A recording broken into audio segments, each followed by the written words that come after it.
Buongiorno da Leandro Maggi, buongiorno da Taglio di Po. Migliaia di persone in piazza a Taglio di Po per il Carnevale tagliolese.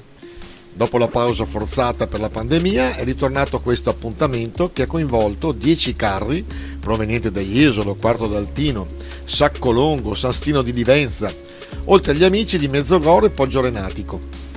Erano centinaia di figuranti che si sono esibiti davanti ad un pubblico divertito ed entusiasta. È stata una festa fatta con la collaborazione di tutto il paese, Proloco, amministrazione, associazione Foglie Vive, la parrocchia, protezione civile, le forze dell'ordine, carabinieri e polizia locale.